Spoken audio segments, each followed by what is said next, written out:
You guys, this is another one of my favorite episodes because it is the best cross between therapy and woo.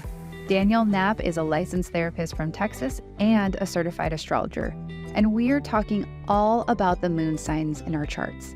And since we're both therapists that love to talk about the planets, it is a perfect blend of self-reflection and astrology.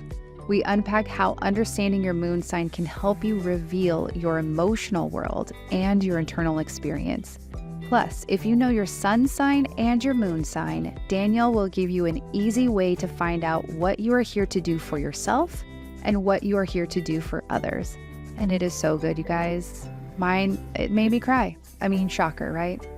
If you're new here, you're listening to the How We Get Through podcast, a place for you to feel connected through deep and meaningful conversations with healers from all over the world. I'm your host, Jen, a licensed therapist and founder and CEO of the How We Get Through app. And my mission is to bring you affordable and diverse therapy resources to help you get through the hard stuff all in one place and at your own pace. Welcome to the How We Get Through community.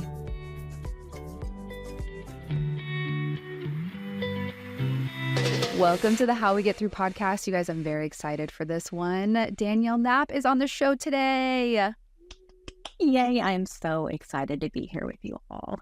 Yes, we were just talking before, and Danielle is a therapist and a certified astrologer. And you do tarot as well? Or you love personally? Tarot? Yeah. I work with it all the time personally, but yes. I haven't moved that into my professional practice or woven it in quite yet. Maybe. Yeah. I mean, yeah. But I was just telling her how great it is. I think also coming from like being a therapist, coming from the mental health background, that can be very structured, to find someone that pulls in other aspects of spirituality and other really important things around personality, around emotions, about how we live our lives. So I'm so excited to dive in today. Okay, Danielle, so let's start off with the therapy part. Like, okay, what was your trauma? No. Exactly. I love it. But what drew you to being a therapist from the start? Yeah. Yes. It's an interesting path, which, as I learned about my own astrology, it made a lot more sense. I definitely take the long and winding road to get places. And it wasn't ever something that was just, how some will say, oh, I knew for so long that this was the path I was on and where I was going to go. I was just endlessly curious, mostly about myself and why I would do things the way I would do them, why I was triggered, why I was wounded, why everybody else in my family could just float along with things and I'm just like on the ground, and so curious about all of that. And then I found out that Texas State University, where I got my master's, was starting a professional counseling program. And so I kind of got in there in the beginning and it just worked out timing wise. And I kind of went through and I still was kind of like, is this really what I want to do? And I graduated in 2010 and I actually didn't even apply to get my license until 2017. So I took this long break in the middle, lived so much life, thank goodness, because who I would have been as a therapist fresh out of grad school versus all the life experience I had in that in-between time really informed how I show up, which we are instruments. So the more that I've worked with myself and the deeper I go with myself, I find, of course, the deeper I can go with my clients, the more space I can hold.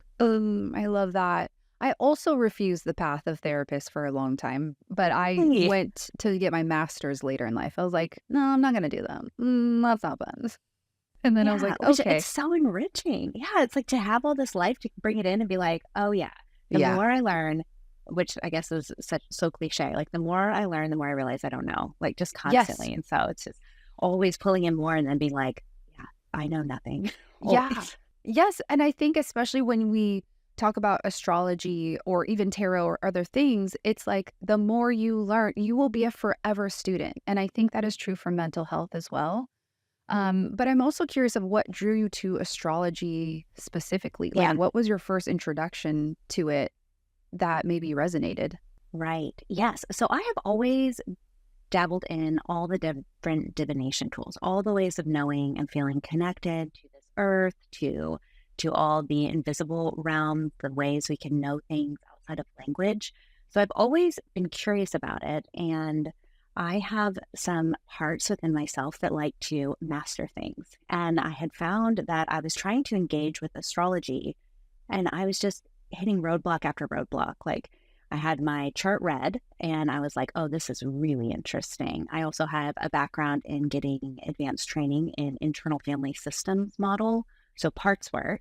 So the idea of like we are multiple and we have multiple parts within us. And then as self, which aka is just our soul, is the container of all these parts, and getting in touch with self energy, capital S, in order to unburden and release stress from our hardworking, sweet parts that are inside. And as I started to study more about astrology on my own, I started to notice the archetypes of the planets. And I started to recognize that there's something similar happening internally with our parts, with other people's systems who I'd worked with and met, and then these kind of general archetypes of the planets. And I am still endlessly curious about how these weave together, because there seems to be, for example, like most of us have some version of a critical part, or a part who uses some harshness to try to keep us in line of like, you shouldn't have done it that way. And it's always trying to teach us lessons in service because they never want us to feel terrible. And then we look at the planet Saturn, who's all about reality and consequences of our own actions and boundaries. And he can get a bad rap because he teaches us through constraint, versus some of the other planets like Jupiter. It's like, the luck and generosity and everything's wonderful and more and more and more. And then Saturn comes on and it's like, no, no, no.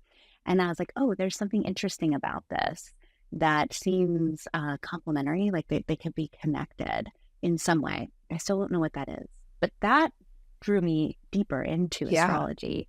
And as I was trying to study, I kept realizing I'm reading this paragraph and I have no idea. It's like another language. I'm having to like break down the sentences, go look up these words. And there is a student part within me that was like, I'm not having this. So I enrolled in a program and did this wild process where they actually, I think, told us at one point in the program, you're getting about a decade's worth of study in a year and a half. And so it was just this like drinking from the fire hose, like trying to take it all in, my brain going to goo every single week of like, I have no idea what I'm doing. And then it's slowly integrating in and then completing that. And for the first time in a while, kind of taking a break and just letting things really digest and like integrate so that I can embody it more and understand it and kind of put my personal essence into it as well, into the work and the way I'm weaving it. Is your family magical, like, or did you kind of feel othered in some way, like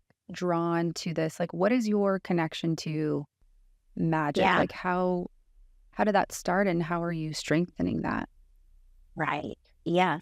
So a while back, I would have probably said, no, I have been a real leader in that space in my family. But I actually have recognized these other subtle ways that, like my mother, for example, just very unconsciously, and I think even would say today, like she has no idea why, but she would be motivated to do things, a lot of like kitchen witchery of like, the homeopathic kind of way of healing our bodies or taking care of our bodies. And a really fine-tuned intuition, but very bundled, and there are a lot of fear underpinnings. So there was I think, confusion around that of like, what is intuition and what is fear? My brother, who is like, I wish he would just stop talking about all this stuff all the time. He is extremely intuitive, but he's not ready, I don't think, or wants to like tap into that. He uses that power in a different way, professionally, I think. Yeah. He's always channeling, I believe, but he wouldn't call it that. Yeah. And then my sister's very engaged with, as an adult, her own practices and working, with divination tools. And so I really came into it through intense heartbreak of just like something needs to shift, and then becoming a mother. Those were two very extreme spiritual awakenings through discomfort and the realization of like, oh, this is unsustainable the way I'm moving through right now. Like something needs to shift. And then just synchronistically, things coming into my awareness or books finding me that just really began to crack me open to all of the things that we can't fully know, or that science hasn't caught up to validate quite yet. I mean, it's always coming, to the table. It's like, we already knew that. Thanks for the data. Here we are. We intuitively were already feeling this, and now you have the research and data to support it. Yeah. Do you know human design? Do you know your type? A little bit. I know my type. I'm a manifesting generator, but I could not tell you. I think I'm a 5-1. Okay. Um, I know like 0%. Only in my, well, that's not true, but I was just curious yeah. about your type. Yes. What is your type? I'm a projector. A So projector. Oh, one of my daughters is a projector. yeah, good luck. I know. Actually, my daughter is a projector as well. Okay. And a Yes. Gemini and a Virgo rising. Well, she's a Taurus rising, but she's a Gemini as well. So Yeah. there's some overlap there. Okay. So what is your big three? So let's talk about the rising sun and moon. Yeah. What's yours? I'm curious. Yeah. So I am a Taurus sun, Capricorn moon, and a Cancer rising. Oh, I love that. And what about you?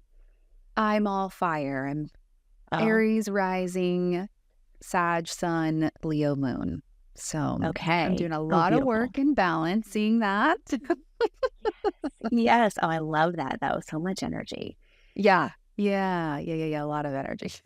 I'm gonna name it that. Yeah. So then you got your chart read, and then you went to this program. What do you think was like your first, or maybe the second, because you talked about the archetypes of the planets, but how did you kind of integrate this into mental health or personality or emotions? Right. Did you start with the moon first? Mm-hmm. Yes, to all of that. Yeah. So the moon has always fascinated me, like our internal experience, that private experience, subconscious territory, the emotions, how we take care of ourselves, how we mother ourselves, the great mother archetype as the moon. And so I've always been drawn to that and curious about it, especially if you meet someone who is like, I don't connect with astrology, or I don't believe in astrology, which I totally understand. I also think astrology is something we experience versus a belief. But that there's been a disservice with some of the sun sign astrology kind of blanketing, kind of washing it out. And then someone may or may not connect with their sun sign, but there's something else happening. And it's like, oh, and then you learn maybe they have a moon that's across the chart, in an axis where it's like, oh, there's something different, like a polarization that might be happening. And so their internal experience is very different than maybe the connection they may see and not even attuned to as much with their external sun personality.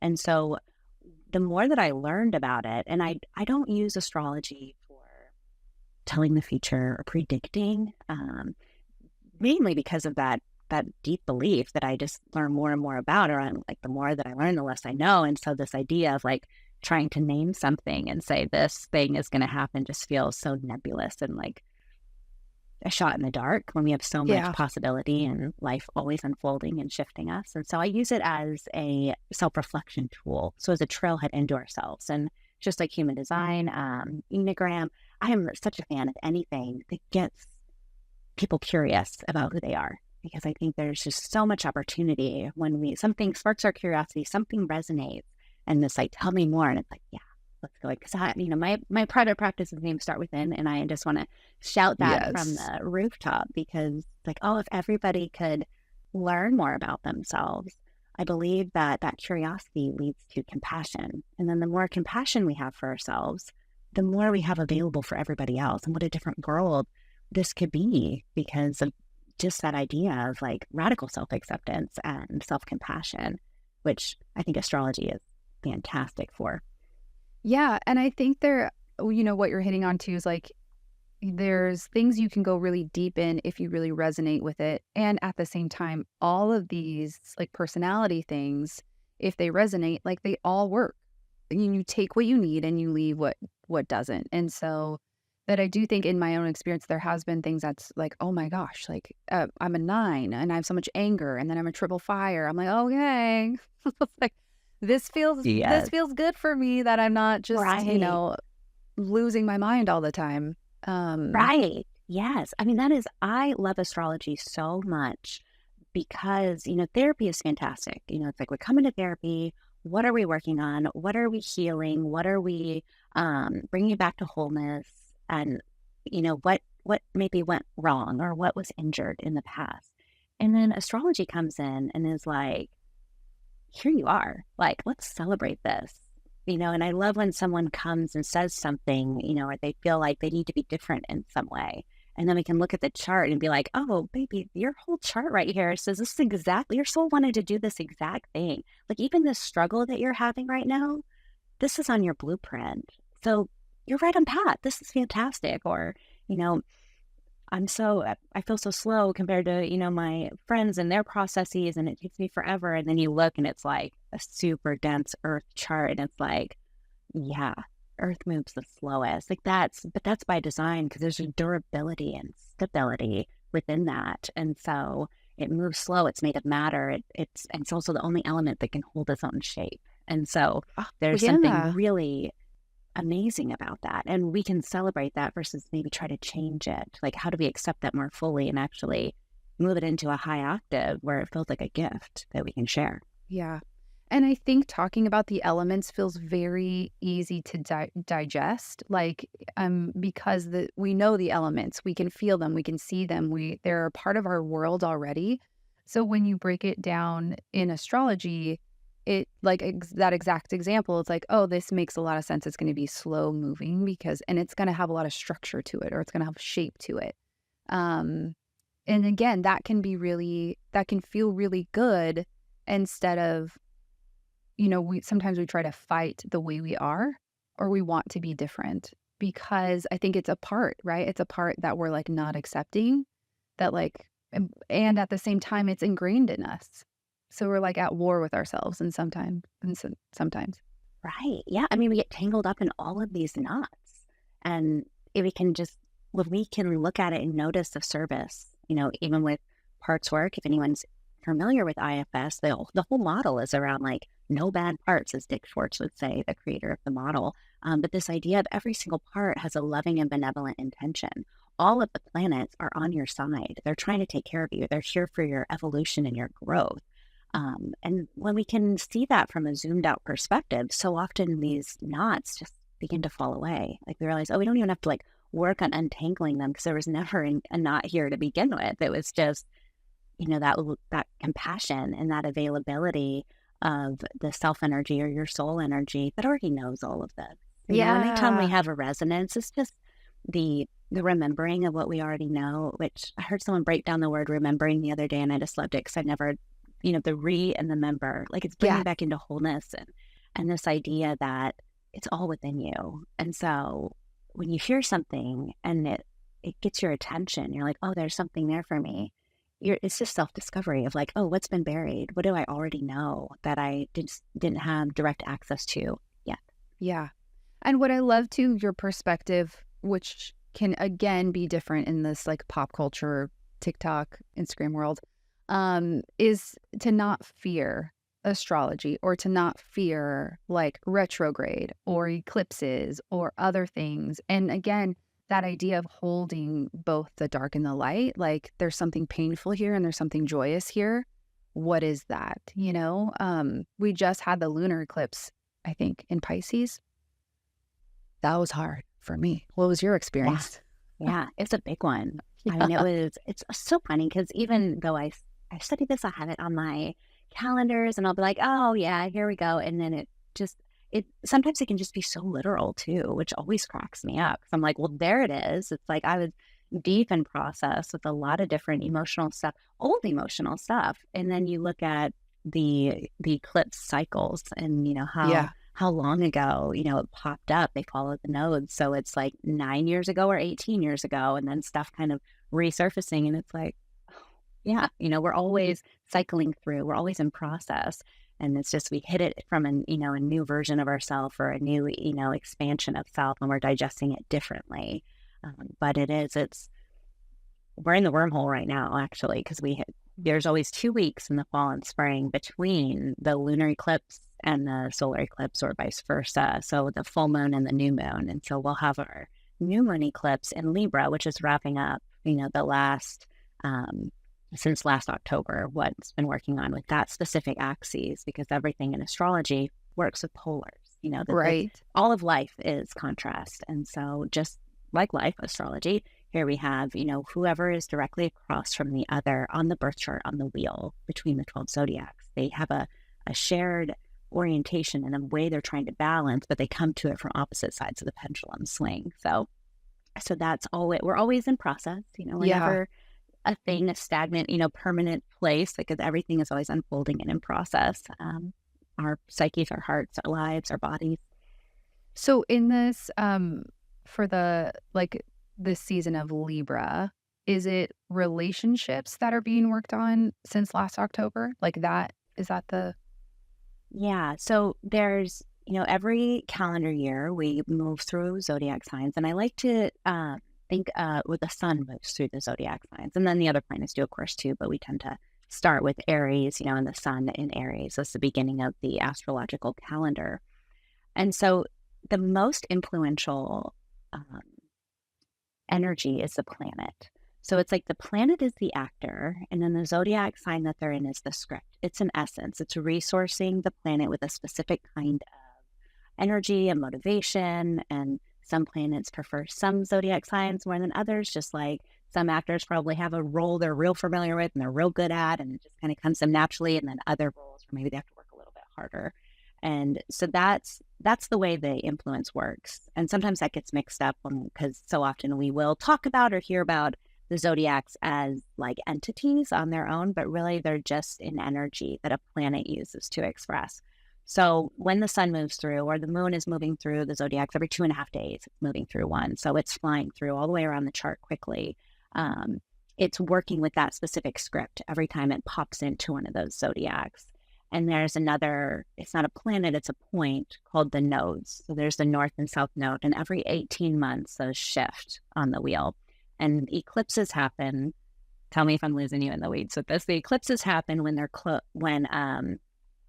when we have the nodes. The nodes are always within a certain amount of degrees. I want to say 17 degrees of the moon, and that's what causes an eclipse, because it's where technically for any astronomers out there, it's where the ecliptic crosses the orbit path. So it's a point. It's not an entity in the sky. The nodes, and so the nodes are. We have our natal nodes that maybe they say is like what we're working on this life is our north node, and our south node is what we brought in from a past life. And then we have the collective nodes that are working around. And it takes 18 years for those nodes to go around. So, and because they're always 180 degrees across from each other, every 9 years, you'll get a flip of them. And so that'll be like your nodal returns, they call it. So as a collective, we've been moving through the Aries. Libra nodes. And that is all about Aries is the me, Libra is the we. So it's like, how do we hold our own, be autonomous, but also be in connection and in relationships? Some will say also it's the war and peace. Yes. That comes up, because Libra is the justice. She's the scales. And she's all about harmony and relationships. She's ruled by Venus, which you can hear Venus really enjoys being in Libra because that's one of her domains. And then Aries is Mars, that's that Martian energy. So that's war. Different. Exactly. That's the war. It's like, the arrow shooting off is Mars. He's got his sword. He's right there, ready to fight. And which is beautiful. We need both of those, right? If we think about it, even from divine masculine and divine feminine energy, and how we balance that internally. And ideally, through these pendulum swings, we learn what's sustainable for us. And so that's how the axes work with the eclipses and why they'll come up at the different seasons. So yes, did that answer your question? I went all around. I love you have to. With astrology, you have so to. Much. You're like, let me pull you back because it's all connected, And so it's like, okay, explain this one thing. Well, here's why it's happening for billions of years in this cycle. Right. Yeah. Yes. And it's one of those things where that's why I love, as you mentioned, like the elements and being able to kind of find entry points in, because as mentioned, you've already said, you constantly can study this. It's layer upon layer upon layer, and it just gets more and more specific and personalized the deeper you go. And it was Carl Jung who said, we will never get to the bottom of our psyches. We'll never get to the bottom of our psyches. We'll never get to the bottom of our hearts. There are always areas left to discover. And I feel like that's the same with astrology as well. We're never going to have the solar system mastered and like completely satisfy every single aspect of that. That there's always more. And so finding these ways to kind of get in there just enough to where you're curious, you're maybe inspired to find out more about something. And then that leads you down the path to get into it, from, if it resonates, that psychological lens to understand, love yourself more, celebrate yourself more. And then also realize, oh, and here's the shadow pieces of this too that I love I those. want to be aware of. Yeah. Yes. Yes. And so you have a beautiful equation around the elements, around the rising sun and moon. Again, if you guys aren't familiar with that, you just need to know your birth time, where you were born. You can Google that. And it's like they call it the big three. I don't know. Maybe I just heard that recently. But you have a beautiful equation around the big three, and around the elements. And so I was wondering if you could talk about that more. Absolutely. Yes. And so starting with the most influential, which are going to be the planets. So we can talk about the archetypes of the sun and the moon, and then that will be filtered or shaded by the zodiac or element that it's in. And so, as I mentioned before, I'm endlessly curious about moons. I'm very curious about my own moon, and that has led me to really validate and recognize just how influential the moon is, especially if you're someone who is introspective and working on expanding self-awareness. And so, and I have this fierce belief around starting within, and this idea of like, you can't offer fruit from a fruitless tree, and you can't pick fruit from a fruitless tree. So you must grow that fruit yourself in order to be able to offer it out. And so one of the ways that we can grow that fruit is through our own internal self-exploration and healing, integration, all of that. So the moon is going to be your internal experience. It's very private. It's very veiled. It's can be subconscious territory. I see it also as the great mother, because it's how we nurture ourselves, how we feel safe. It's kind of this idea of like, when you go home, you put on those specific soft pants, but you don't really know why, but you just do that. Like, and that's something that keeps you feeling secure and at home with yourself. And that would be the moon, just kind of running the show, being like, we want those pants, they feel good, come on. And so that's how that works. And there's this idea of like caring, nurturing, but also this kind of flash in the pan emotions. It's not the processing of emotions that actually belongs to the heart, Venus. She's how we process our emotions. But, what comes up, more of that temperament almost of just kind of who we are, before the thought comes in, before the mind, starts to be involved. It's just that instinctual, immediate responses. Like and who you would be like as a toddler. Like if your parents were to snapshot that, like this is the raw emotion of you before all the filters. Exactly. Perfect word. Raw emotion. Yes. That is what our moon is. And then it also pulls in that mothering, how we care for ourselves, because that content has come up. That raw emotion has now been presented. And so I see the moon as like what we're doing with ourselves. And then the more that we do this, whatever it is with ourselves, and we'll break that down to the elements in a second, the more access we have to be with our gifts, to be in our solar personality, our external personality out in the world, our sun sign. And so this idea of our presence affects other people. And that's some will say the sun is the ego, the hero's journey. We're all on hero's journey. Sometimes we're on multiple hero's journey. And like one morning you lose your keys and you go on a whole hero's journey just to find them. But this idea that we're all moving through multiple hero stories, and that being the sun. So the will, the vitality, your energy for life, that's your sun. And then the moon. And so if we start with the moon, and in this equation, I broke it into the elements to keep it more digestible, that we have, so if we are a fire moon, we are an awakener, or, a change maker. So the more that I awaken myself, and then if we're a fire sun, the more I will awaken those around me. And so we'll keep it with the doubles for... Yeah. Yes. Oh, and you are all your fire. Yes. And this, I know, but transformation. Yes. I had something this week. I got into a car accident with my kids.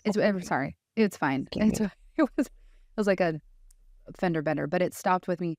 But I did this, beautiful spiritual, session with someone I had on the podcast with, Jarena Willisey. And, part of the session was like, you're so disjointed spiritually and with your body.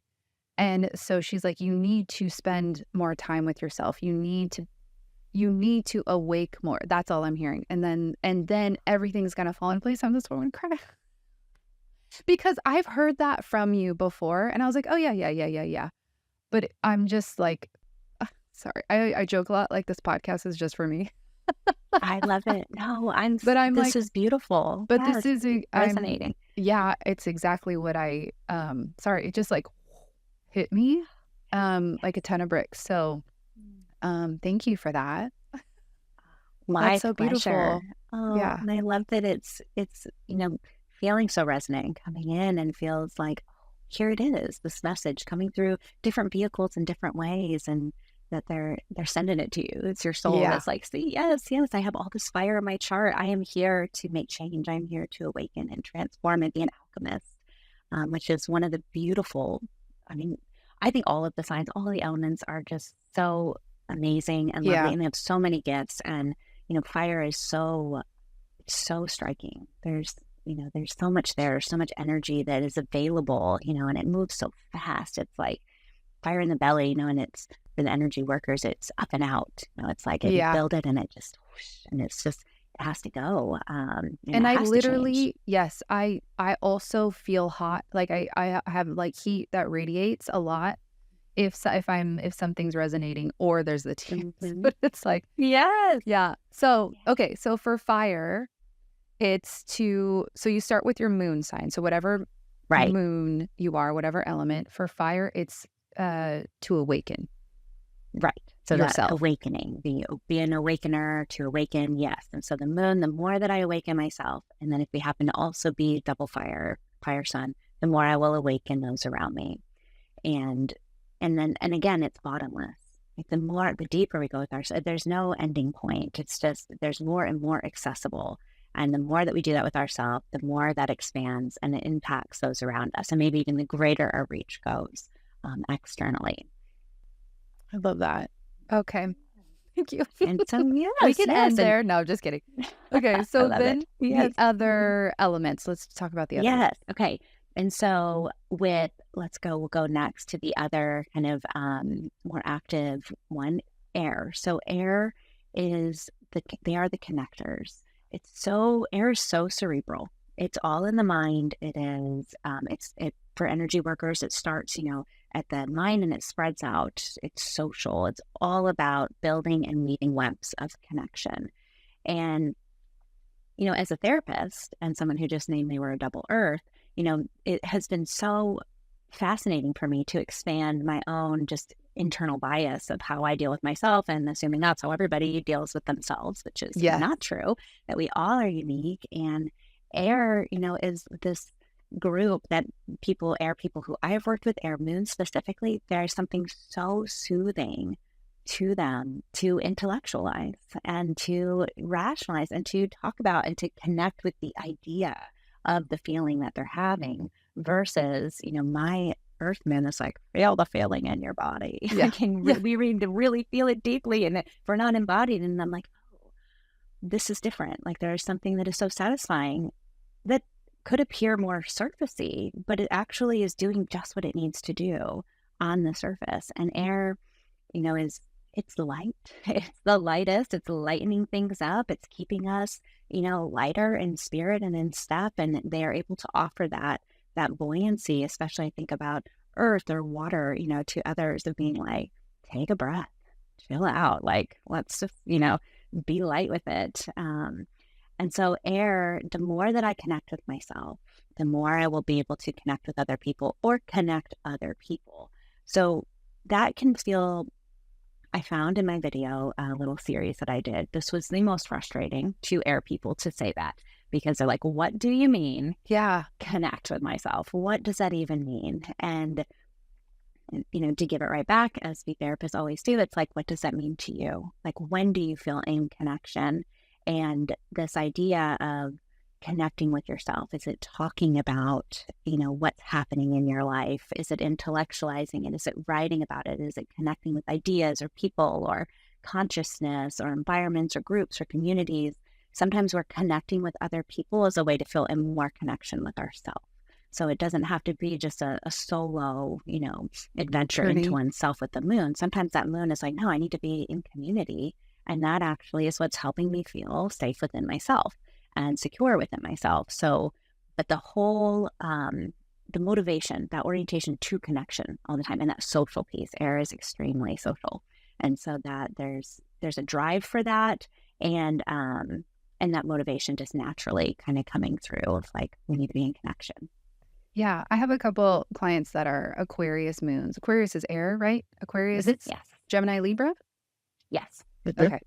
And I feel like they're like the philosophers, And you know? They're just the like, genius. They're the brains of the zodiac.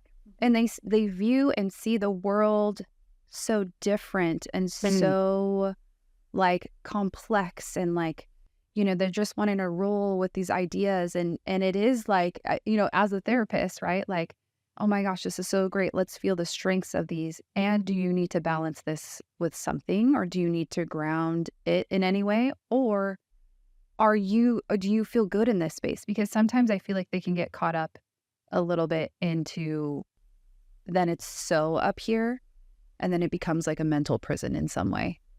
Yeah, absolutely. And the angst that can be there too, of the mind that never can calm or can never go still. And so there, as with all of these signs, there's the shadow and there's the light, there's the gifts and the burdens that come with all of them. And this idea of, okay, if I can be aware of the burden that happens at times and also celebrate the gifts, I can move it into a place where maybe I can release shame when the monkey mind just will not shut off. And it's like, oh, yeah, okay, I'm in that cerebral space really fiercely right now. And maybe I'm going to call on a different planet, or I'm going to call on my partner who's all water to come in here and help me get a little deeper into my process. Yes. Yes. And so, have you seen a connection, which obviously we cannot diagnose this, but with Aquarius moon and ADHD? Because of the with mind air. Yes. Just with air. Yeah. Yeah. With air kind of in general, there's the strong, that kind of cerebral part of in keeping going, and that like that ability again, we think about the genius of ADHD and just like, oh, wow, there's so much that is stunning about the neuroatypical brain that works in that way. It's just, and when we can focus on, which of course I tend to lean that way too, of like, well, how is this working? How does this work for us? What are the gifts that are here? And I've definitely seen overlap with that for sure. Okay, cool.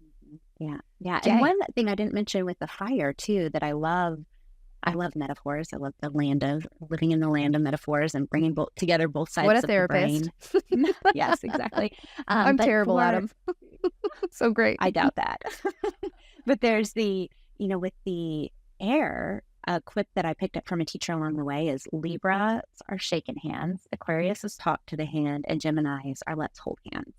And that really kind of quickly encapsulates some of those different traits. That we have the Libra, the cardinal air, it's getting things started. It's out there networking, and it's, initiating all of these connections. Then we have Aquarius, talk to the hand, which might sound disconnecting. But what I have found with Aquarius is that they are so social and they're so brilliant. And then there's this like deep desire for groups and community, but like frustrated that it has to be made up of individuals. And so Aquarius will often be like, I will deal with the individuals for the sake of this group and community that I want to be a part of, because we haven't evolved, in consciousness yet to have groups without individuals. So like, I'll put up with the individuals. Like, people exhaust me. And also I want to be, part of this group. So I'm going to deal with it. Yes. And then Gemini, they're endlessly curious. They're so social. They're mutable. They're wrapping something up. They're moving to the next thing. So they're busy. There's some busyness there that comes in. And so to zip back to fire, because we didn't do it with fire, Aries is the match. It's like getting the thing started. And just like with a light on a match, it can't sustain on the match. Like you have to do something with that, or you just work with the little sparks that kind of come through. Or we light something else on fire with it, and then it can sustain. Yes. And then we have Leo, which is the campfire, the fireplace fire, that radiates warmth out. And it lasts and lasts as long as you feed it. But what you put into it is changing quickly. There's alchemy that's happening rapidly. but it can sustain as long as it's being fed. And then Sagittarius is the wildfire. It's moving, it's exploring, it's changing things as it goes, it's changing the terrain, and it's always seeking, because the fire truth is the vein, that runs through all of them. And so there's this, the Aries authenticity. It's like that is such a driving need. And if an Aries can't be expressing authentically, there's often a lot of pressure that builds around that. And so sometimes they'll even get a bad rap for ramming everybody out of the way so that they can be in their authentic selves and how they're truly feeling and what they need. And then we have the Leo, which is, the lion heart. It's noble. It's all about integrity. And there's that desire to be in transformation, to stay in integrity with oneself as we're continually taking in more information and learning about ourselves and learning about our sharp edges and our shadows. And so that transformation to stay in integrity. And then Sag, the centaur, is the symbol of shooting the arrow to the sky. That there's the seeking of higher truth and philosophy and asking questions that we can't answer. And what is the truth of any of this? And there's this constant drive and motivation to be learning more in that way. And so that's the little metaphor that I like to use for fire. For the fire. The match, the campfire, and the wildfire. Sounds about right. I love that. Yes. Yeah. Yeah. And so we did the two active. They're more in that kind of yang or yang energy, the fire and air. And then the other two we have are water and earth. And they're more of that yin energy. So with earth, the equation is going to be healing. So they're the healer. So the more that I heal myself as an earth moon, the more I will heal those around me as an earth sun. And so... Wait, I'm sorry. What was air? Mm-hmm. The air is equation? connectors. So the more that I connect with myself, the more I will connect with those around me. Okay. Yep. If you were a sun, so it's, I think, see the equation, because it's the moon, because if your moon is different than your sun. So. Right. Yes, you start to puzzle piece it all together. So I've just been describing if you're a double. So if you're the same sun as you are, element as you are, moon, you would just use the same word. But if you're an air moon, the more that I connect with myself, but a earth sun, the more I will heal others around me. Got it. And so then you begin to kind of piece it together to add that personalization to it. Love it. Okay. And so with healing, I've gotten questions in the past, like, isn't healing and awakening the same thing? And while, yes, I think we are all headed to the same place, we have different paths that take us there, and what we're kind of naturally drawn to as a path that feels in alignment to get us to that place where we're all just walking each other home. And healing is all about pacing in comparison to awakening. Awakening is very fast. It's the Kundalini awakening. It's the near-death experience. It's the plant ally assisted venturing that we do. And it's like, oh, everything's changed. I've learned so much. And then there's integration on the backside of that. So it's bringing it in afterwards and kind of really anchoring that into the belief system, into the brain, into the neural networks, all of that. But it happens so quickly on the front side. Whereas healing is slow, as mentioned before. It's the only one that holds shape. But there's integration that's happening along the way.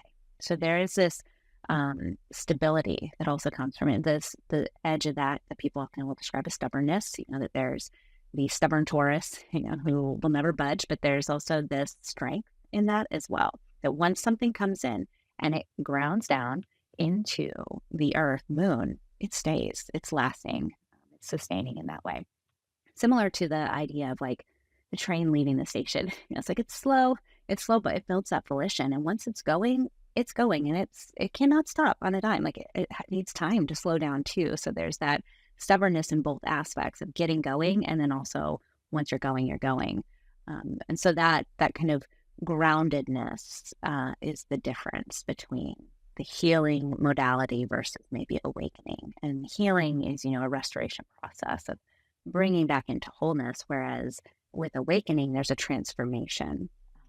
The alchemy, something's changing. So those are some of the different nuances between healing and awakening. And so, yes, with the earth, it's moving slow, it's sturdy, it's stable. For energy workers, it's on the ground, it's spread out. It is responsive to its environment, whereas maybe the fire and the air are more reactive. water and earth are responding. And there's something I love because I love systems and how things all work together is we think about fire and like, whoosh, here it is. It's like this big flash, and there's this, an Aries with its ideas, but its matches, right? And then it's right next to Taurus, who is a container for that fire to bring it into the earth. It's practical. Like earth signs are of this earth. They're made of matter. They're wanting to work with things of this earth. And so sometimes you'll hear like, oh, they're materialistic. And it's like, of course they are. Like they're here to work with materials of this earth. They love their creature comforts. Money is a thing of this earth. And you'll hear about earth signs and their relationship with money, but they're here to work with bodies and animals and the land and food and crystals and all things of matter. And so that is something too that can maybe people can pull in when they're curious about how astrology can be clarifying for their life's path. Yeah. And the earth signs are Taurus, Capricorn, and it's blanking on me. Virgo. Yes. Virgo. Yes. Okay. Yes. That's great. Yeah. Because sometimes those get tricky. Yeah. There's, and then the metaphor for this. So cardinal earth is Capricorn.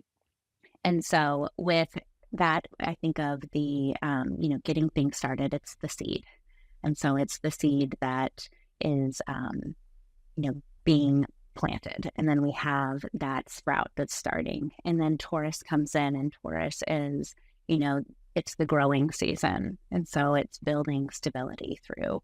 And then we have Virgo, which is mutable. And so it's like, what do we do with this harvest that we have now? And it's kind of creatively changing. It's taking, the fruit and turning it into something, or gathering more seeds for the next or for the next round of plantings. And so, with that, we think about the different ways that we work with, again, kind of that next layer of the different modes within each zodiac can give you even more clarity about your specific earth moon or fire moon when you go into kind of which mode it is, and you get more personalization within that. Yeah. That makes sense? I have you're a Taurus sun, right? Is it? I have another good friend who's a Taurus sun, and it's almost like I just want to feed her stubbornness. I want to like feed her bull. Like I'm like, go for it. Yes, do it. You like, because I think for women too, it's like, I can't be that direct, or I can't be that bold in some way. And I'm like, I think sometimes, again, there's aspects of ourselves that we try to fight, but then we're always coming back to it. We're like, but I want to do these things, but I want to blah, blah, blah. And then we either like have limiting beliefs or feel like it's not the right thing to do, or this isn't the right way. And so, yeah, and maybe that's the fire starter. I mean, like, just burn it all down. Yes. Well, as Here's you were your speaking, match. you're like, sometimes we don't want to be bold, and it's like, oh, baby, your soul, like, it just went fire all through your big three. So it's like, you're here to be bold, like so bold. And so we can reject that. We can try to cut out aspects of ourselves, but as you mentioned, the cat comes back. It's not going anywhere. I mean, this is in your, we look at astrology, your soul's blueprint, like it's part of your foundational aspects that you intentionally are here to work on and explore and experience. And I think it's so for anyone listening, if there feels like something you keep coming back to, that you're just like hitting your head against the wall, like explore these parts of yourself, because there might be something that's like, oh, okay, I am this. So what is my resistance to it? And what would it look like if I didn't resist it? What would it feel like? What would my life be like? And just dream. It doesn't mean you have to like actually do it. But I think even we can't even picture what's on the other side of that sometimes.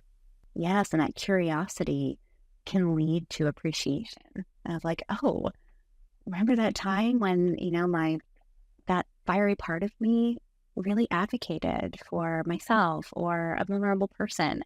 And, that appreciation and gratitude that I have that, that fire starter, that's like, this is not okay. I mean, that's waving the flag of justice and the fire behind that. The fire needed to transform and change. And so then moving into the last element would be the water.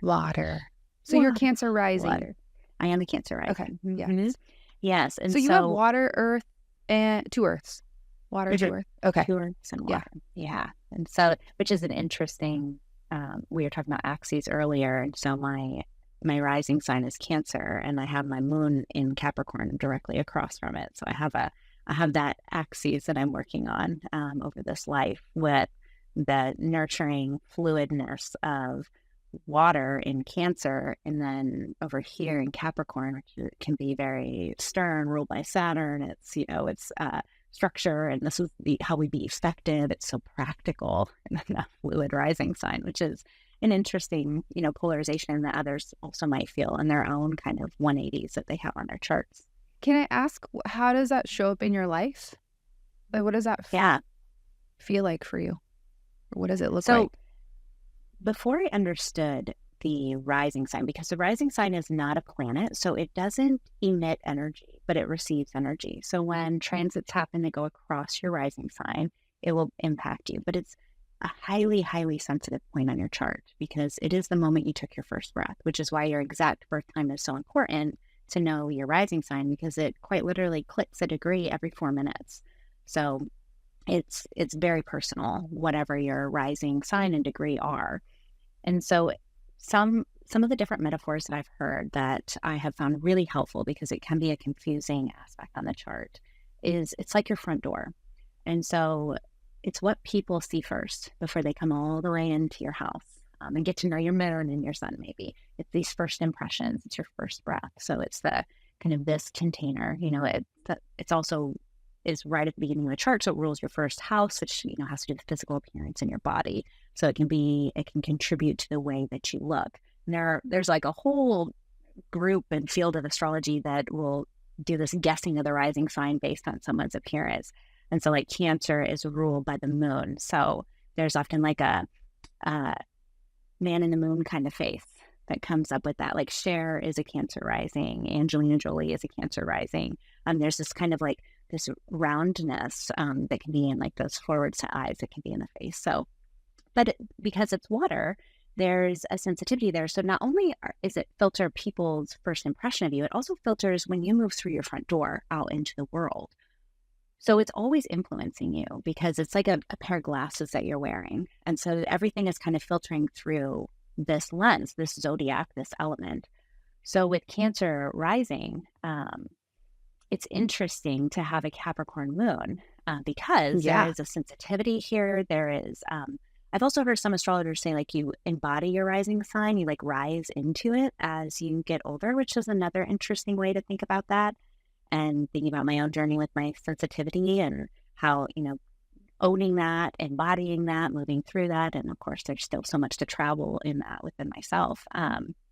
But this nurturing kind of energy, or that others get the impression of that, being drawn towards it.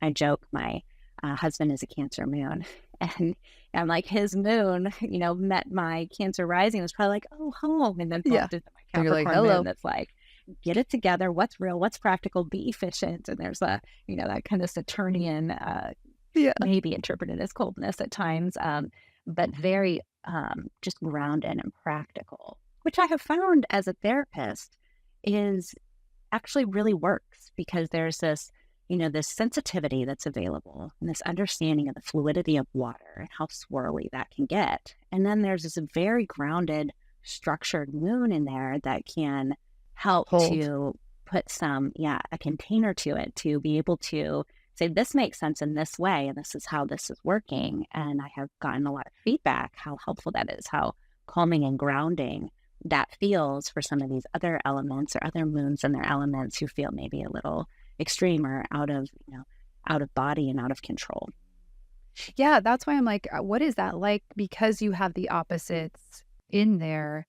And I mean, obviously I'm all fire, but I just, it's like different, like when you look back in your life of like, you almost can maybe see the polarity of like, oh, fuck, this was hard. This was so hard.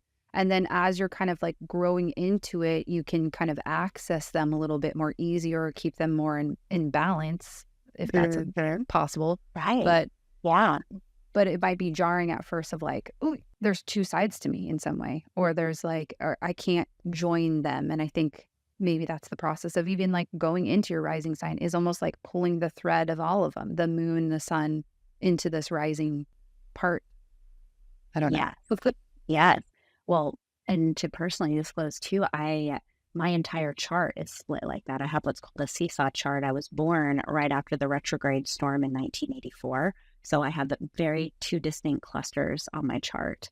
And so I have a bunch of personal planets and my sun and everything all over here in Taurus, Gemini, Cancer. And then everybody else is over here in Capricorn, Sag, and Scorpio. Wow. And so it's these two very tight bundles, and nothing else, like all empty. And so I have learned about myself through studying astrology, like, oh, I'm meant to do the seesaw thing.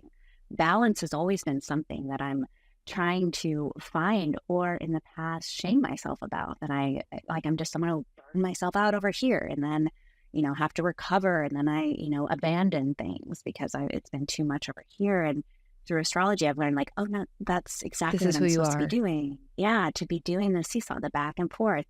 And does a seesaw stay straight ever? I don't know. I don't think so. Like that's part of the motion. That's part of the ride, is to do that.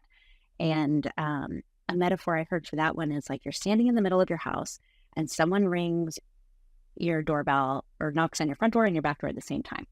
And so it's similar in IFS therapy to polarizations of like, somebody's going to get left out in the cold. And how do I care for that? Because I can't be in two places at once. Right. So what do I do? And the idea of like, can I get to one and also the other then later? Or do I overvalue one? And I'm like, screw that guy at the back door. I'm hanging out with whoever's at the front door because I care. I think this is better, and then somebody's left out in the cold. And so this skill set that we build, and like, yeah, I realize I can't split myself and be in two places, but what can I do to, tendable in their own way and be able to care for them, even if it does mean one does have to wait a little bit longer, or there has to be an agreement that I'll get to you in a minute kind of idea. Yeah. And the seesaw, to be in balance, it means they're both going like, right. Yeah. It's the fun, right? That's why anyone would get on a seesaw is to go up and down and up and down. Let's go for a ride.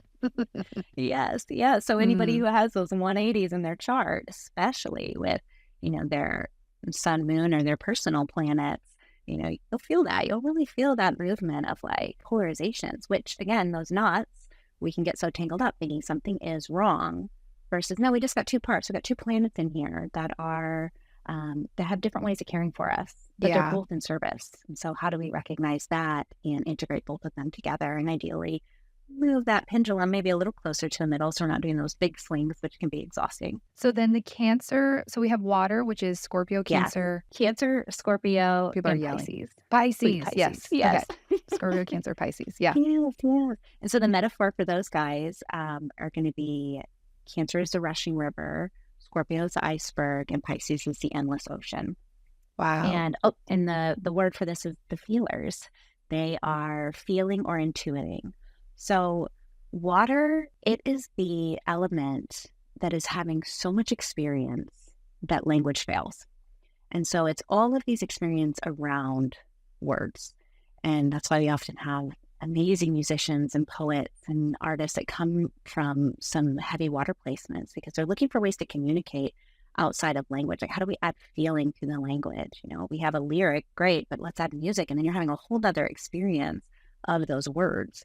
And water, it's always, for the energy workers, it's going deep. It's always looking for the deepest point to settle. So it's going down, it's going into the deeps. Yeah, pelvic bowl, a crack in the ground. It's always looking for the deepest point, and it's always traveling down, down, down, down, down, as deep as it can go. And so the same is true when we think about our emotions and going into the deeps and going deeper and deeper and deeper with those. And so water, the sensitivity that's there, it's, you have a cup of water and you do a drop of ink in it and the whole cup changes. So there's a sensitivity to the environment, and it's so porous in ways too, like things can get in and be infiltrated into water. So water and energetic boundaries is often very important to be able to kind of understand who they are in a clear way. And then when everyone mixes in with them, they have more of that self-knowing, which comes into the moon. Like the more that I feel myself, the more I validate my feelings, the more I feel my feelings, the more I'll be able to deeply feel other people as well, or intuit other people. There's that gift of being able to sense what's happening outside of language with water people too. They tend to have those antennas. Um, and so, water it can be overwhelming too because of how deep it can go. Or, you think about cancer and the rushing river. It's like, whew, if we're in the rapids on a river, that's a lot. And so this idea of building skill sets to be with these feelings and to validate them and to not make feelings wrong or right, that they're amoral, energy, emotion, like it's just passing through. It's just a messenger. It's just informing you. And so the more that people can do that and feel secure, that moon, feeling secure with your own emotions and noticing the ways in your great mother archetype of how you care for yourself when you're having these big feelings, that's going to create this incredible ability to hold space for other people in their big feelings, which everyone is desperate to have, to be known in this way. It's like true intimacy, the see into me intimacy. And, with the Scorpio is very misunderstood. They get a bad rap. They're mysterious. I love a good Scorpio, though. Oh, and I just heard too. Katy Perry has 6 placements of Scorpio in her chart. And I'm like, okay, this makes sense. Yeah. Yeah. And you think about the iceberg, right? You are visible to the tip of the iceberg. There's so much there. And I think part of the reason they get misunderstood is because language fails them so often that they will often go silent about it. It's like, I'm not going to be understood, so I'm just not even going to bring it up. So then there's that mute quality that can happen too, with the Scorpio kind of retreating into itself. And they're the Scorpion, they have the sneer, like but they're incredibly patient too. The most patient of the zodiac. They will wait in that crack in the wall for when they need to strike. And so they, that fixed quality about them too, but there is that kind of like soul merging desire of like, bear your soul to me, like let's merge on that level, which can feel intense too, especially I would think like maybe an air moon that's like, come on up here, I'm not going to the bottom of the ocean with you, like let's be up in the clouds and let's talk about it and think about ideas. And they're very loyal, I would say, right? That fixed quality really comes in there. Fixed is always the middle of the season. So there is that kind of sturdiness to hold. While, fixed air, Aquarius is probably the least fixed, and Taurus fixed earth is the most fixed because it's of matter. They still have that kind of sustaining quality because they're the middle of the seasons. And what about Pisces? How would you describe their characteristics? Yeah. They are, so with the ocean, right? So there's so much around that ability to like just go and spread themselves so thin. And boundaries they're the sponges, that there's often, we mentioned energetic clearing and energetic boundaries. I would say Pisces, because it's mutable, it's so easily changed, and it's water, that it's most important for Pisces to kind of look at where that's happening, because sometimes the shadow side of the Pisces is to slip into the martyr, woe is me kind of place, or to feel victimized because they are so, easily deep infiltrated. Feelers. Yeah. And then they have that feeling nature. So it comes in a deep way, but it's also like, almost like that, that open heart, of like, it's so vulnerable and exposed at times too. And, it's the fish swimming opposite direction. So it's by design of this kind of vastness, it's learning about the duality as well, of like how do we go and flow with life, but also take our own direction at times and still feel in control versus just, at the whim of whichever way the water's moving.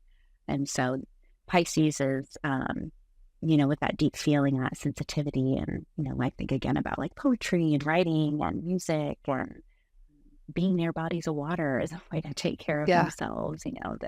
I find that a lot of water moons, it's so fascinating as a therapist and knowing people and getting to know people's moons, because people don't always walk around with their moons out. Right. For people to see. So I think we have a unique vantage point of really that honor of people feeling like they can be with their moon energy with us.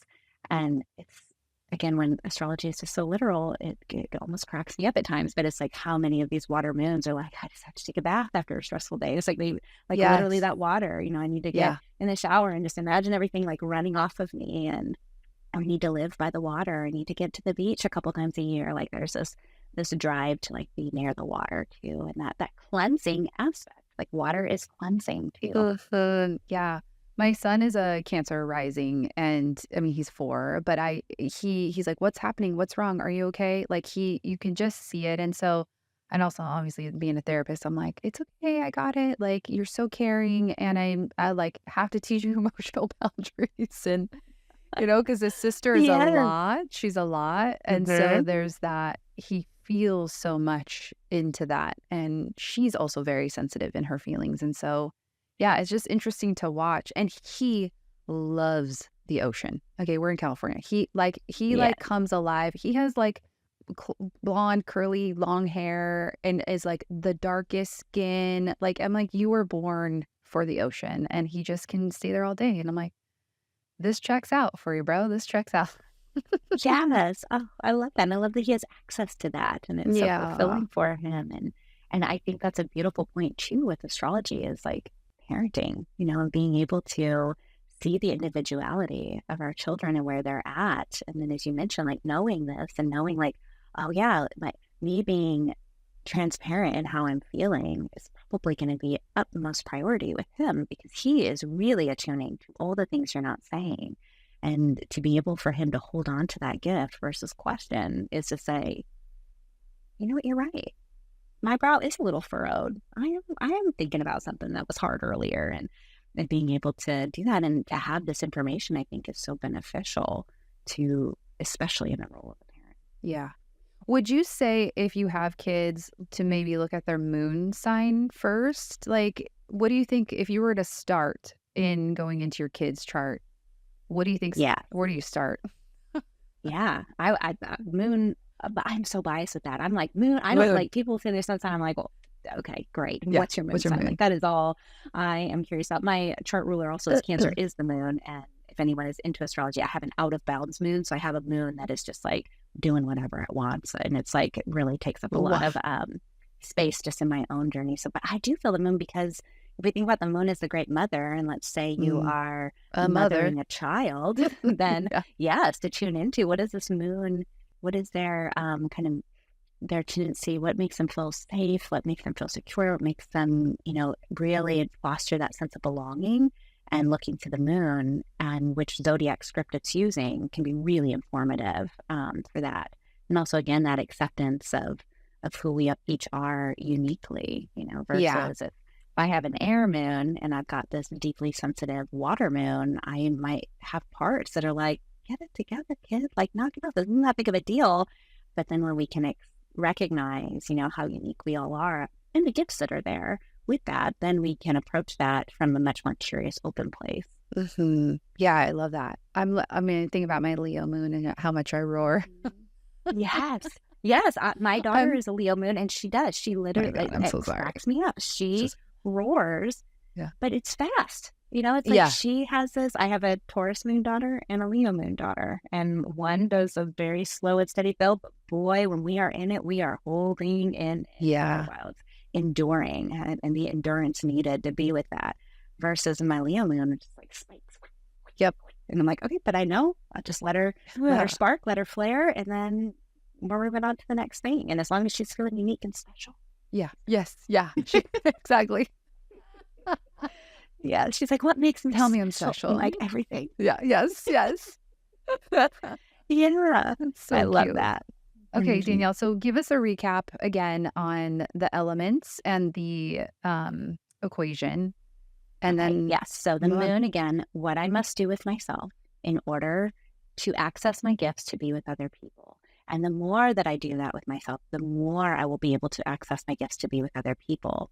So for the earth element, it's healing. The more that I'm healing myself, or the more I'm available to help others heal in the sun sign. And then with fire, it's awakening. So the more that I'm awakening myself, the more others around me will awaken.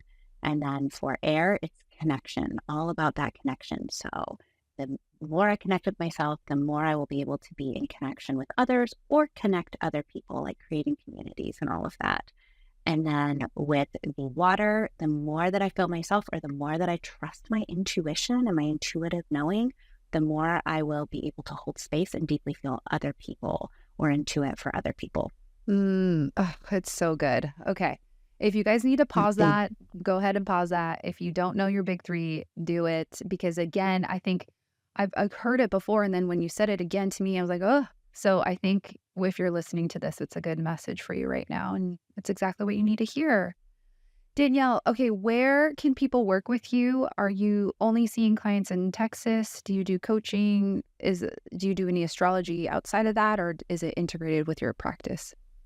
Yes. So I am licensed by the state of Texas. And as far as the boards are concerned for virtual practicing, it's where the client is located. So it's people located in Texas I can work with in the therapeutic space. And I am developing, my Capricorn moon likes to have a whole strategy and structure. I am developing how to set up birth chart reading. So, and that is, of course, virtually can be anywhere. Anyone, anywhere could receive that. It is not live yet. It is in the works, but I do have a newsletter where people are interested. I send out a astro therapy newsletter on the new moon of every month.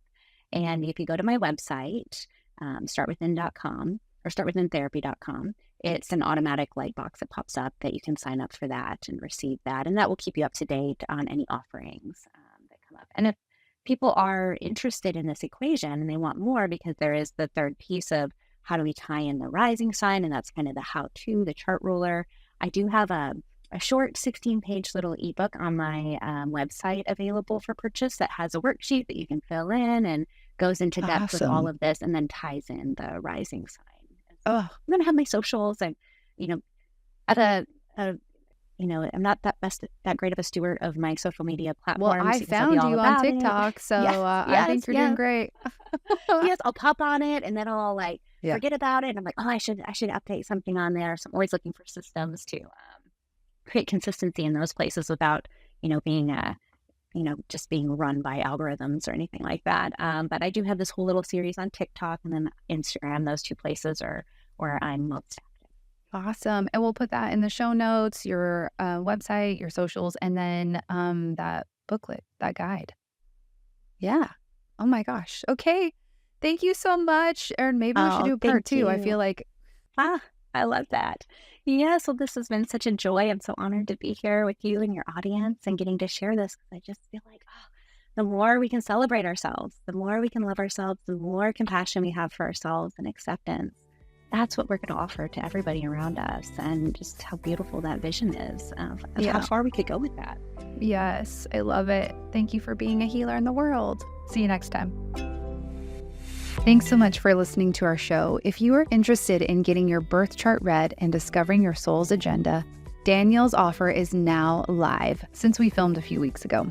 So head on over to the show notes or at www.danielleknapp.com, and Knapp is spelled Knapp. Great. Thanks so much. We'll see you next time.